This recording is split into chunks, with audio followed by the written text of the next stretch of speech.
পৃথিবীতে তাপমাত্রা কখনো বেশি আবার কখনো কম হয়, আর এর পেছনে রয়েছে নানা প্রাকৃতিক ও ভূগোল ভিত্তিক কারণ। পৃথিবীর প্রধান তাপ উৎস হল সূর্য। সূর্য থেকে আসা তাপ বা সৌরবিকিরণ পৃথিবীর বিভিন্ন অঞ্চলে ভিন্নভাবে পড়ে, যার ফলে তাপমাত্রা তারতম্য ঘটে। বিষুবরেখার কাছাকাছি অঞ্চলগুলো সূর্যের আলো সরাসরি পায় বলে সেখানে তাপমাত্রা বেশি থাকে, আর মেরুর কাছাকাছি অঞ্চলগুলোতে সূর্যের আলো তির্যকভাবে পড়ে বলে সেখানে কম তাপ পাওয়া যায় এবং ঠান্ডা থাকে। ভৌগোলিক অবস্থানের পাশাপাশি উচ্চতা বা অ্যাল্টিটিউডও তাপমাত্রায় প্রভাব ফেলে।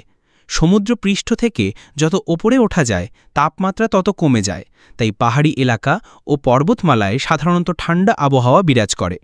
এছাড়া সমুদ্র ও স্থলভাগের ভিন্ন আচরণও তাপমাত্রার পরিবর্তনে ভূমিকা রাখে। পানি ধীরে গরম ও ঠান্ডা হয়, আর স্থলভাগ দ্রুত তাপগ্রহণ ও ত্যাগ করে। তাই উপকূলীয় এলাকায় তাপমাত্রা সাধারণত অনেকটাই স্থিতিশীল থাকে, যেখানে অভ্যন্তরীণ স্থলভাগে যেমন মরুভূমিতে দিনে প্রচণ্ড গরম আর রাতে প্রচণ্ড ঠান্ডা পড়ে। বাতাসের গতিপথ ও গতি বা বায়ুপ্রবাহ এক এলাকা থেকে অন্য এলাকায় উষ্ণতা বা শীতলতা বহন করে নিয়ে যেতে পারে।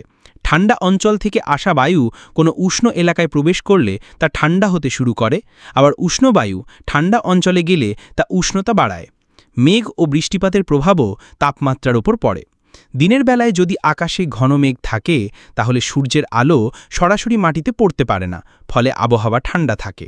আবার রাতে মেঘ থাকলে তা পৃথিবীর বিকিরিত তাপকে আটকে রাখে, ফলে তাপমাত্রা কমে না। মানবসৃষ্ট কারণগুলোর মধ্যেও তাপমাত্রা বৃদ্ধির একটি বড় ভূমিকা রয়েছে। শহরাঞ্চলে কংক্রিটের ভবন, যানবাহনের ধোঁয়া ও কলকারখানার গ্যাসের কারণে গরম অনুভূত হয়, যাকে আরবান হিট আইল্যান্ড বলা হয়।